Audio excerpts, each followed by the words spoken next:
తెలుగు ప్రజలకు నమస్కారం. నా పేరు సూరన్న. ఈ సూరన్న టీవీని తప్పకుండా మొదటిసారిగా చూసేవారు లైక్ చేయండి, సబ్స్క్రైబ్ చేయండి, బెల్ బటన్ క్లిక్ చేయండి. సూరన్న మాట్లాడే మాటలు మీకు నచ్చకపోతే నచ్చలే సూరన్న ఇది రాంగ్ అని కామెంట్ చేయండి. నచ్చితే కనుక నిజమే సూరన్న మీరు చెప్పింది కరెక్టే అని కామెంట్ పెట్టి మీరు ఇతరులకు షేర్ చేయండి. మార్నింగ్ న్యూస్ చెప్పేవారు చాలామంది పార్టీలకు అతీతంగా కాకుండా భజన చేసుకుంటూ చెప్తారు. చాలామంది ఉన్నారు, వాళ్ళ పేరు నేను చెప్పాల్సిన అవసరం లేదు. కానీ కొందరు కాంగ్రెస్ పార్టీకి అనుకూలంగా, కొందరు బీజేపీకి అనుకూలంగా, కొందరు బీఆర్ఎస్కి అనుకూలంగా, ఇలా వార్తాపత్రికలు కావచ్చు, ఎలక్ట్రానిక్ మీడియా కావచ్చు, ఇలాగే కొనసాగుతుంది. నేను పల్లె పల్లెకు పాలిటిక్స్, పల్లె పల్లెకు సూరన్న అని ఉద్యమం చేస్తున్నప్పుడు నేను రచించిన పుస్తకం దాదాపు 9,000 ఫ్రీగా ఇచ్చాను. అమ్ముడు పోకండి, ఓటు అనేది చాలా గొప్పది. ఓటు విలువతో మనం ఒక రాజకీయ నాయకుని గద్దెదించవచ్చు, ఒక అవినీతి పరుని మనం గద్దెదించవచ్చు. ఓటు నమ్ముకోకండి ప్రజలని ప్రజలకు నేను చెప్పుకుంటూ 9,000 బుక్స్ ఫ్రీ ఇచ్చా. నా మీద అనేక కేసులైనా, నా యొక్క సెల్ ఫోన్ లాక్కెళ్ళారు, హార్డ్ డిస్క్ లాక్కెళ్ళారు, కంప్యూటర్ సిస్టమ్ ధ్వంసం చేశారు. అయినా నేను పోలీసులకు కావచ్చు, రాజకీయ నాయకులకు ఒత్తిళ్లకు లొంగకుండా, భయపడకుండా నా ఉద్యమాన్ని నేను తీసుకెళ్తున్నాను. ఫ్రెండ్స్ గమనించండి, ఈ ప్రస్తుత జనరేషన్లో 29 వయసు 29 సంవత్సరాల్లో ఒక ఉద్యమాన్ని నేను తెరపై తీసుకొచ్చాను. కొందరు అనొచ్చు, సూరన్న నీ ఉద్యమం సక్సెస్ అయిద్దా, విఫలమైద్దా, సఫలమైద్దా? సక్సెస్ కావచ్చు, సక్సెస్ కాకపోవచ్చు, కానీ భావితరాలకు బాటగా నవతరానికి నాందిగా ఉండడానికి నేను ఉద్యమం చేస్తున్నా. ఓటును అమ్ముకోకండి, ఓటు అనేది చాలా విలువైంది అని ఎవరైనా ఉద్యమం చేశారా? మీరు బాగా గమనించండి. నాకంటే సీనియర్లు కావచ్చు, గొప్ప గొప్ప వ్యక్తులు ఉన్నారు. వాళ్ళ రాజకీయాల అండదండతో రాజకీయ పార్టీని పట్టుకొని వెళ్ళి ఎన్నికల్లో గెలవాలని తాపత్రయపడతాను తప్ప ఓటు అనేది చాలా గొప్పది, ఓటు అనేది చాలా విలువైందని చెప్పి ఓటును ఎవరన్నా చైతన్యం చేస్తున్నాడు? చేయట్లేదు. అందుకే ఓటుకు నోటు ఇస్తున్నాడు. ఒకటే పోయి ఓటు నోటు ఇవ్వాలి, పోయి గెలవాలి అని అంటున్నాడు. అది గెలిచినా అదో గెలుపు, అది బలుపు అని నేనంట. అందుకే దయచేసి నా పుస్తకం తీసుకునే డిస్క్రిప్షన్ నంబర్ ఉంది, తీసుకోండి, గమనించండి. నా ఉద్యమాన్ని తప్పకుండా గమనించండి. నాది వయస్సు 29 సంవత్సరాలు. నా ఊరు గంగాపూర్, నా మండలం చింతల మానపల్లి, కొమరమి మాసిబాద్ జిల్లా, తెలంగాణ రాష్ట్రం అండి. కానీ తెలంగాణ, ఆంధ్రలో ఉన్న సమస్యల పట్ల నేను మాట్లాడుతుంటాను.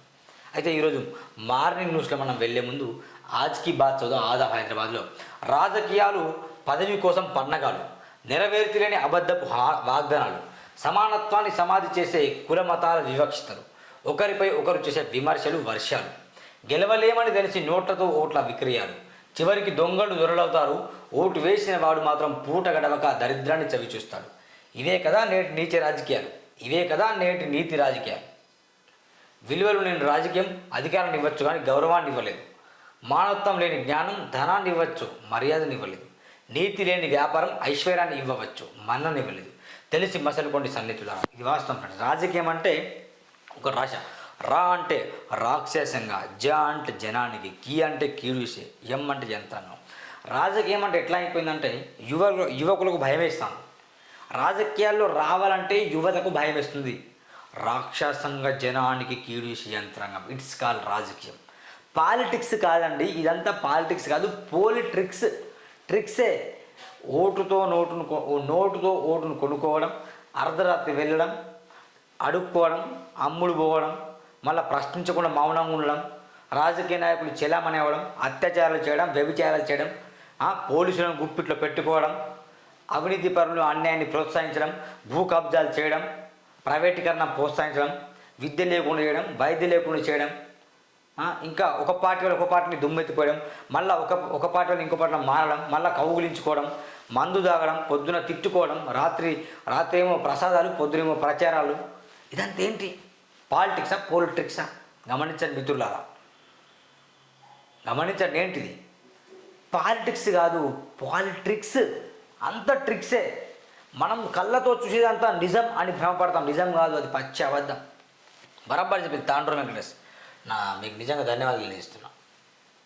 జూన్ 9న సాయంత్రం 6 గంటలకు మూడోసారి ప్రధానమంత్రిగా మోడీ ప్రమాణ స్వీకారం. ఎన్డీఏకి ప్రధాని మోడీ కొత్త నిర్వచనం చెప్పారు. ఎన్ అంటే న్యూ ఇండియా, డి అంటే డెవలప్డ్ ఇండియా, ఏ అంటే యాస్పిరేషన్ ఇండియా అన్నారు. దేశ ప్రజలు మరోసారి ఎన్డీఏపై విశ్వాసం ఉంచారన్నారు ఆయన. 10 ఏళ్ళు తాము చేసింది ట్రైలర్ మాత్రమని గతంలో చెప్పామని గుర్తు చేశారు. అది ఎన్నికల ప్రకటన మాత్రమే కాదని తన నిబద్ధతకు నిదర్శనమన్నారు మోడీ.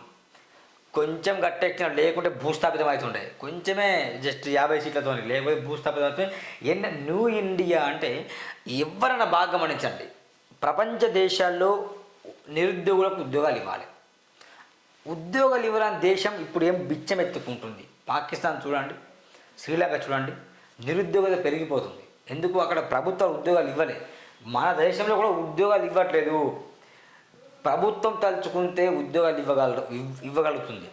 దాదాపు మోదీ గారు అధికారంలో వచ్చిన తర్వాత ఏం చెప్పారంటే ఏటా 2 కోట్ల ఉద్యోగాలు అని చెప్పాడు. ఏటా 2 కోట్ల ఉద్యోగాలు ఎక్కడ ఇచ్చాడు? కనీసం కోటి ఉద్యోగాలు ఇచ్చిందా? ఇచ్చే స్తోమత లేదు. ఎలక్షన్ టైంలో ప్రెస్ మీట్ ఇచ్చిందప్ప, ప్రెస్ మీట్ ఇచ్చే దమ్ములో ఈ మోదీకి. న్యూ ఇండియా అంటే న్యూ ఇండియా డెవలప్డ్ యాస్పిరేషన్ కాదు, నో ఇండియా డెవలప్డ్. నా మీనింగ్ ఇది, మోడీ మీనింగ్ కాదు. No India development. ఎన్డీఏ పక్షనేతగా మోడీ ఏకగ్రీవ ఎన్నిక, రాజ్నాథ్ ప్రతిపాదనకు అమిత్ షా. ఎన్డీఏ నేతలు బాబు, నితీష్ తదితరుల మద్దతు. మోడీ విజయనగర నేత అంటూ చంద్రబాబు పొగడ్తలు. ఈ మోడీ విజయ్ చంద్రబాబు ఇప్పుడు పొగుడతారు, కానీ గతంలో 1 year బ్యాక్ మోడీని ఏమన్నా తెలుసా? ఎవరు? చంద్రబాబు నాయుడు ఏమన్నానంటే, మోడీ గారు మొత్తం ఏకపక్షంగా ఎన్నికలు నిర్వహిస్తాను, మొత్తం ఈవీఎంలు ఈసీ కమిషన్ పట్టుకుంటలేదు అంటే జగన్మోహన్ అప్పుడు గెలిచినప్పుడు మొత్తం ప్రజాస్వామ్యం లేకుండా పోయిందని తిట్టిండి. ఇప్పుడు విజనరీ అంటాడు. చంద్రబాబు నాయుడు కొంచెం ఆలోచించాను దిమాగ్తో. రాష్ట్రపతి ముర్ముతో నరేంద్ర మోడీ భేటు. ప్రభుత్వ ఏర్పాటుకు అనుమతించాలని వినతి. మంత్రివర్గ కూర్పుపై సీనియర్లతో కసరత్తు. హాజరు కానున్న విదేశీ ప్రతినిధులు. భారత్ స్ఫూర్తిని నిలిపిన కూటమి ఇది విజయవంతమైన భాగస్వామ్యం. పేదల సంక్షేమమే మనందరి కర్తవ్యం. ఎన్డీఏ భేటీలో ప్రధాని మోడీ ఉద్ఘాటన. ఎక్కడ పేదల కర్తవ్యం బాయ్? ఎక్కడ పేదల కర్తవ్యం? మీకు పేదలంటే ప్రాణమిచ్చే మనసున్నవాడివా? ఎక్కడ పేదల కర్తవ్యం? ఏమన్నా పేదలకు చేస్తానవా? నీ స్కీములు కావచ్చు అన్నీ కానీ కనిపించడానికి బాగున్నాయి. అరే కేంద్ర స్కీములు బాయ్, కేంద్రం ప్రవేశపెట్టిన స్కీములు బాయ్ పేద ప్రజలకు ఎక్కడ యూజ్ అవుతున్నాయి అంటే లోపం ఎక్కడ? మీరు స్కీములు బాగానే పెడతారు కానీ దాని వెనుక స్కామ్ చేసే మంత్రులు ఉన్నారు, అందుకని అది సక్సెస్ కాలేకపోతుంది. హస్తినాకు సీఎం రేవంత్. సిడబ్ల్యూసీ భేటీ కోసం ఢిల్లీకి వెళ్ళిన సీఎం. కొత్త టీపీసీసీ చీఫ్ నామినేటెడ్ పోస్టుల భర్తీపై నిర్ణయాలు. కాంగ్రెస్ అగ్ర నాయకులతో ముఖ్యమంత్రి సమావేశం. కేబినెట్ విస్తరణపై చర్చించనున్న ముఖ్యమంత్రి. టీచర్ బదిలీల షెడ్యూల్ విడుదల. మల్టీ జోన్ 1లో నేటి నుంచి ఈ నెల 22 వరకు, మల్టీ జోన్ 2లో ఈ నెల 30 వరకు బదిలీలు. గతంలో ఎక్కడ నుండి ఆగిపోయింది అక్కడి నుండి ప్రారంభం. నీట్ ఫలితాల్లో అవకతవకలు. ఒకే సెంటర్లో 6గురికి ఫస్ట్ ర్యాంక్. 720కి 720 మార్కులు రావడంపై పలు అనుమానాలు. వెంటనే విచారణకు ఆదేశించాలని డిమాండ్. ఎక్స్ వేదికగా కాంగ్రెస్ కార్యదర్శి ప్రియాంక గాంధీ. ఈ నీట్ విషయంలో ఎప్పటి నుంచో ఇది వార్తల్లో వస్తుంది. మొత్తానికి పేపర్లో ఏదో అమ్ముడు అనుకుంటే 720కి 720 ఎట్లా వస్తాయో అర్థం కాదు నాకు. ఎంత నీచ రాజకీయాలు అంటే వాళ్ళ కోసం వాళ్ళు ఏమన్నా చేస్తారు, అమ్ముడు పోతారు. ప్రచారం కోసం బెయిల్ ఇవ్వండి. జైల్లో తాను అణచివేతకు గురవుతున్న ఆవేదన. ఓ కేసులో పాక్ సుప్రీం ముందు హాజరైన ఇమ్రాన్ ఖాన్. కేజ్రీవాల్ బెయిల్ను ప్రస్తావించిన పాక్ మాజీ ప్రధాని. ఎన్నికలకు దూరం పెట్టేందుకు 5 రోజుల్లోనే దోషిగా తేల్చారు. బీఆర్ఎస్ నిర్లక్ష్యం. పనికి రాకుండా పోయిన కాళేశ్వరం ప్రాజెక్టు. యుద్ధ ప్రతిపాదికన పార్వతీ బ్యారేజ్ పునరుద్ధరణ. ప్రతి పనికి నిర్దిష్ట సమయం నిర్దేశించుకోవాలి. డ్యామ్ సేఫ్టీ అథారిటీ సూచనల ప్రకారం పునరుద్ధరణ. బ్యారేజ్ వల్ల వచ్చే సమస్యల పరిష్కారానికి ప్రతిపాదనలు. నిర్మాణ సంస్థలకు మంత్రి ఉత్తమ్ కుమార్ ఆదేశం. అన్నారం, మేడిగడ్డ, సుందిల్లె బ్యారేజ్ల పరిశీలన. రూపాయలు 94,000 కోట్లతో కట్టిన వృధా అంటూ ఉత్తమ్ చెప్పాడు. పట్టభద్రులు తీన్మార్ మోగించారు. పెద్దల సభకు ఎన్నికైన తీన్మార్ మల్లన్న. నల్గొండ, ఖమ్మం, వరంగల్ పట్టభద్రుల ఎమ్మెల్సీగా గెలుపు. సెకండ్ ప్లేస్లో నిలిచిన బీఆర్ఎస్ అభ్యర్థి ఏనుగుల రాకేష్ రెడ్డి. రెండో ప్రాధాన్యత ఓటు వరకు తేలని ఫలితం. 50 మంది ఎలిమినేటెడ్. ఉప ఎన్నికల్లో విజయం సాధించిన ప్రశ్నించే గొంతుక అంటూ ఒక వార్త వచ్చింది. మంత్రి ఆదేశాలకే దిక్కులేదు. టీఎస్ ఐఐసిసి స్థలాలకు రక్షణ లేదు. పటాన్చేరు జోనల్ మేనేజర్ కనుసనలోనే నిర్భయంగా అక్రమ నిర్మాణాలు. సీజు తొలగించి కాలను పూడ్చిన దౌష్టికం. 100 కోట్ల విలువైన స్థలాలు అన్యాక్రాంతం. నిమ్మకు నీరెత్తినట్లు ఉంటూ పట్టించుకునే అధికారి. అక్రమ నిర్మాణాలు ఎందుకు కూల్చడం లేదు? ప్రభుత్వ స్థలాన్ని ప్రైవేట్ పరం చేయటకు కంకణం కట్టుకున్న మహిళా అధికారిని. జోనల్ మేనేజర్గా ఆమె బాధ్యతలు ఏమిటో అర్థం కావట్లేదు. ప్రభుత్వం జీతం ఇస్తున్నది అన్యాక్రాంతం అవుతున్న స్థలాన్ని రక్షించడానిక, కబ్జాదారులను పలకడానిక? అర్థంగా ప్రభుత్వం జీతం ఇస్తుంది దేనికోసం? భూములను రక్షించడానిక లేకుంటే అన్యాయస్తులను ప్రోత్సహించడానిక? ఇగో అక్రమ నిర్మాణాలు హైదరాబాద్ విపరీతం జరుగుతుంది, అయినా కూడా పట్టించుకునే నాదు లేదు. రేవంత్ రెడ్డి ఏమో పట్టించుకోండి కూర కొట్టడం ఆయన చెప్తాడు. రొనాల్డ్ రాస్ ఏం చెప్తారంటే, మన జిఎస్ఎంసీ కమిషనర్ రొనాల్డ్ రాస్ ఆయన ఏం చెప్తారంటే, ఇగో పట్టించుకోవాలి, పట్టించుకోకపోతే బాగుండదు, సీరియస్ తీసుకో ఆయన చెప్తాడు. ఇక్కడ మున్సిపల్ అధికారులు ఏమో అమ్ముడు పోతారు. ఏం చేద్దాం మరి పరిస్థితి ఉన్నది. ఇంకా ప్రభుత్వం మంచి పరిపాలిస్తున్నా చెడ్డ పరిపాలిస్తున్నా రేవంత్ రెడ్డి గారు కొంచెం దిమాగ్తో ఆలోచించండి. మంత్రి శ్రీధర్ బాబు గారు ఇటువైపు ఒక లుక్ వేయండి సార్ అంటూ ఇది వార్త వచ్చింది. మొత్తానికి సన్ రైజ్ టు మూన్ లైట్తో జనభద్రం, కోట్లలో వసూలు చేస్తున్న sunrise moonlight company, వివిధ కంపెనీ పేరుతో ప్రజలను బొరుడు కొట్టిస్తున్న company owner Kalidindi Pawan Kumar. Nutri cook అనే పేరుతో కొత్త స్కీమ్, రూపాయలు 50,000 కడితే 5 గిన్నెలు, 80,000 కడితే 7 గిన్నెలంటూ ఆఫర్స్. ఎక్కువ కమిషన్ పేరుతో మహిళలను రిక్రూట్ చేస్తూ కోట్లల్లో దందా. అక్కడ చూడండి, చూసినాం ఎట్లా దందా చేస్తాను స్కీముల పేరిట. ఏం చేద్దామని అంటున్నది మన పరిస్థితి. స్కీముల పేరిట మొత్తం దందాలు చేస్తారు. ఓకే, ఇది వాస్తవానికి ఆదాం న్యూస్. తెలంగాణ V6 వెలుగు ఇప్పుడు మనం చూద్దాం.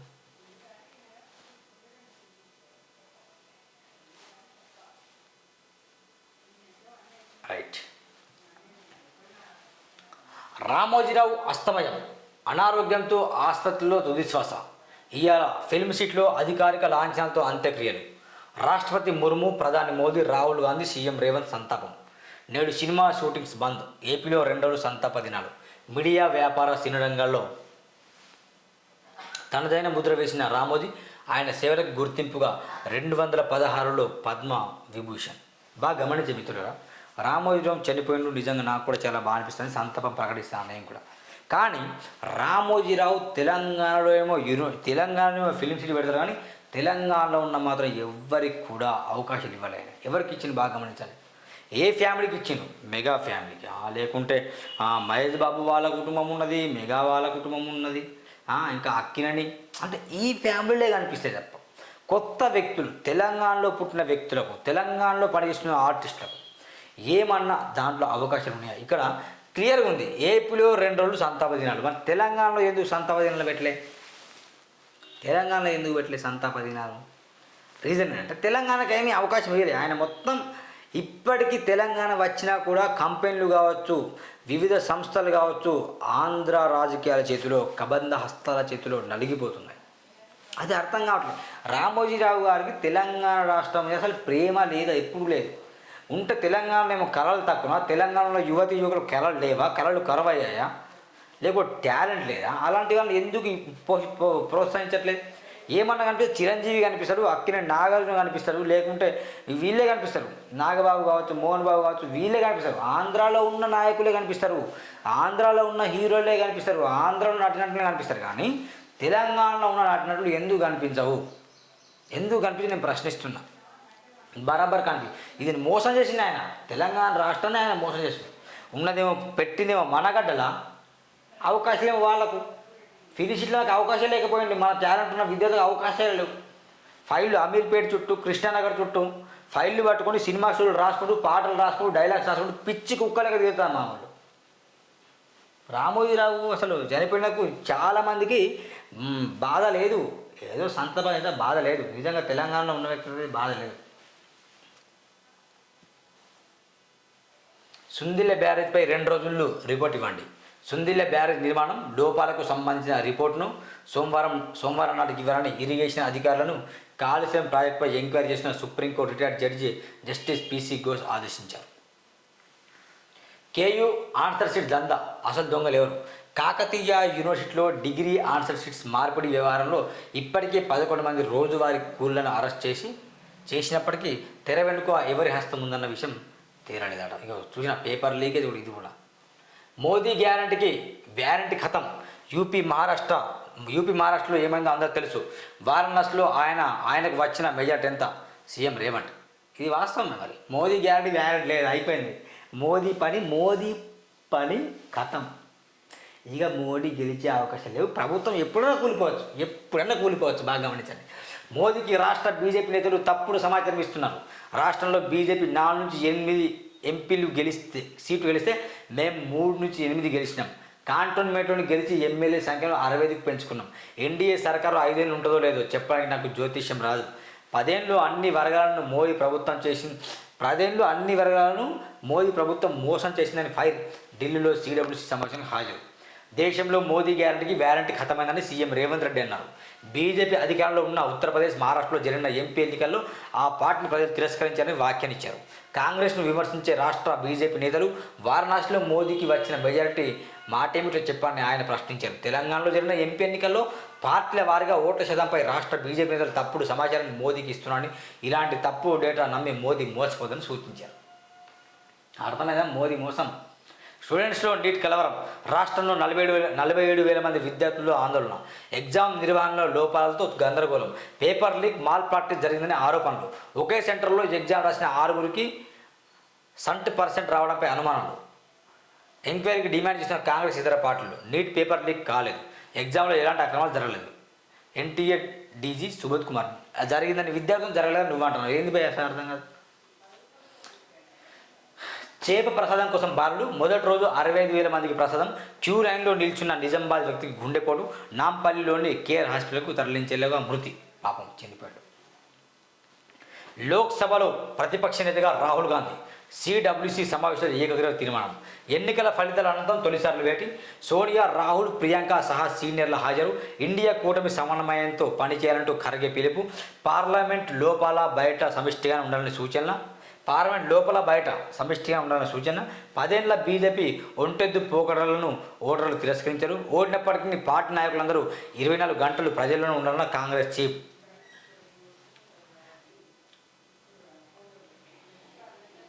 ఇయాల్నే మోదీ ప్రమాణం. సాయంత్రం 7:15 రాష్ట్రపతి ముర్ము సమక్షంలో కార్యక్రమం. ప్రధానిగా 3వసారి బాధ్యతలు చేపట్టిన మోదీ, ఆయనతో పాటు పలువురు కేంద్ర మంత్రుల ప్రమాణం. టీడీపీకి 4, జేడీయూకి 2 మంత్రి పదవులు. కీలక శాఖలు మాత్రం బీజేపీ వద్దే. ఢిల్లీలో హై అలర్ట్. 3 అంచెలు గట్టి బందోబస్తు. 7 పొరుగు దేశాల అధినేతలకు ఆహ్వానం అంటూ వార్త. ఇదండి మొత్తానికైతే మోదీ ప్రమాణం ఉంది. రామోజీరావు గురించి హైలైట్ న్యూస్ ఉంది. ఇది మెయిన్గా వస్తుంది. ఒక్కసారి మనం దిశ చూద్దాం. దిశలో ఏమొస్తుందో మనం తేల్చుకుందాం. నేడు పాక్తో భారత్ ది. న్యూయార్క్ వేదికగా రాత్రి 8 గంటలకు మ్యాచ్ ప్రారంభం. T20 వరల్డ్ కప్లో నేడు పాక్ జట్టుతో టీమిండియా తలపడనున్నది. ఇందుకు న్యూయార్క్ వేదిక కానుంది. రాత్రి 8 గంటలకు మ్యాచ్ మొదలు కానుంది. అరగంట ముందే గేట్లు క్లోజ్. 10:30 గంటల నుంచి మధ్యాహ్నం 1 గంటల పరీక్ష. హాజరు కానున్న 4.03 లక్షల మంది అభ్యర్థులు. 31 జిల్లాలో 897 పరీక్ష కేంద్రాలు. అన్ని కలెక్టరేట్లలో హెల్ప్ సెంటర్లు ఏర్పాట్లను పూర్తి చేసిన టీపీఎస్సీ కాదు, బాగా గమనించిన పేరు మంది టీజీపీఎస్సీ. ఓకేనా. ఎగ్జామ్ రాస్తున్న వారికి కంగ్రాచులేషన్, బాగా ఎదగాలి. రామోజీరావు కన్నుమూత. ఓ ప్రైవేటు ఆసుపత్రిలో చికిత్స పొందుతూ తుది శ్వాస. కొంతకాలంగా అనారోగ్యంతో ఇబ్బందులు. ఈనాడుతో పత్రికా రంగంలో తనదైన ముద్ర. సీనియర్ నిర్మాత, వ్యాపారవేత్తల గుర్తింపులు. ఆయన తీసిన అనేక సినిమాలకు అవార్డులు. మరణానికి సంతాపంగా నేడు తెలుగు చిత్ర పరిశ్రమ బంద్. రాజకీయ, సినీ, మీడియా ప్రముఖుల సంతాపం. నేడు అధికారిక లాంఛనాలతో రామోజీ ఫిల్మ్ సిటీలో అంత్యక్రియలకు సీఎం హాజరు. ఢిల్లీ నుంచి రాగానే అటెండ్ అయ్యేలా ఏర్పాట్లు. నివాళులు అర్పించిన టీడీపీ అధినేత చంద్రబాబు. ఏపీలో 2 రోజులు సంతాప దినాలు. తెలంగాణ ఉండవు, నేను చెప్పిన ముందే ఏందో అనేది. వ్యక్తిగతంగా, నైతికంగా మోడీ ఓటమి. నియంతృత్వ, రాజ్యాంగ వ్యతిరేక శక్తులకు ప్రజలు తగిన సమాధానం చెప్పారు. ప్రజాస్వామ్యాన్ని, రాజ్యాంగాన్ని కాపాడేందుకు మాకు మద్దతు నిలిచారు. అధికారంలో ఉన్నా లేకపోయినా ఎప్పుడు జనాల మధ్య ఉంటాం. ఖర్గే. ప్రతిపక్ష నేతగా రాహుల్ గాంధీ. సిడబ్ల్యూసీ సమావేశంలో ఏకగ్రీవ తీర్మానం. రాహుల్ ప్రతిపక్ష నేతగా ఉండాలనేది 140 మంది భారతీయుల డిమాండ్. CM Revanth. Congress parliamentary party చైర్పర్సన్గా సోనియా.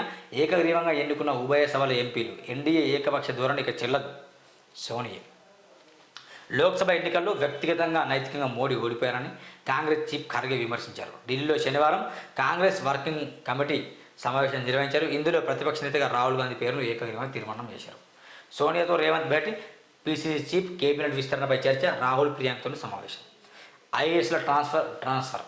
చీఫ్ సెక్రటరీ దగ్గర డ్రాఫ్ట్ లిస్టు. సీఎం ఆమోదించిన ఉత్తర్వులు. సెక్రటేరియట్లో 10 మంది బదిలీ. డైరెక్టరేట్లను మరో 12 మంది. లాంగ్ స్టాండింగ్ ఆఫీసర్పై ఫోకస్. సీనియర్స్కు కీలక బాధ్యతలు. రాష్ట్రంలో సుమారు 35 మంది ఐఏఎస్లను ఆఫీసర్లను ట్రాన్స్ఫర్ చేసేందుకు సర్కారు సిద్ధమైంది. 2-3 రోజులుగా సీఎస్ శాంతికుమారి, సీఎంఓ అధికారులు కలిసి బదిలీపై ప్రాథమిక కసరత్తు చేసినట్లు ఓ టాక్. ఓ లిస్టును రెడీ చేసి సీఎం ఆమోదం కోసం పంపినట్లు సమాచారం. అందులో సెక్రటేరియట్, డైరెక్టరేట్లో పనిచేసే ఐఏఎస్లతో పాటు జిల్లాలో కలెక్టర్ ఉన్నట్టు టాక్. ఏమైనా కొత్తగా వచ్చింది వార్తలు? మోడీ అనే నేను మూడోసారి ప్రధానిగా ప్రమాణం. 8,000 మంది అతిథులు, 7 పొరుగు దేశాల ప్రభుత్వాధినేతలు హాజరు. కేబినెట్లో 27 మంది, 30 మందికి ఛాన్స్, 20 నుంచి 30 మంది ఛాన్స్. వీరిలో 3వ వంతు ఎన్డీఏ మిత్రపక్షాల ఎంపీలట. నెహ్రూ రికార్డు. రాష్ట్రంలో కోకోలా 700 కోట్ల పెట్టుబడి, ఇన్వెస్ట్మెంట్కు మరిన్ని కంపెనీలు సిద్ధం. సానుకూలంగా స్పందించిన delta airlines. Hyderabad to Atlanta direct flight service. America పర్యటనలో మంత్రి శ్రీధర్బాబు టీం. రాష్ట్రంలో 113 కంపెనీలకు భూములు, రూపాయలు 2,200 కోట్ల పెట్టుబడులు.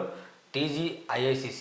ఇదండి మెయిన్గా వచ్చిన వార్త. రామోజీరావు మరణం. ఆయన మనకు తెలంగాణకు ఏం చేయాలి, ఇది ఒక హెడ్లైన్. తర్వాత మోదీ ఈరోజు ప్రమాణ స్వీకారం. ఖర్గే గారు చెప్పినట్టు AICC నేతలందరూ కలిసి రాహుల్ గాంధీని ఎన్నుకున్నారు.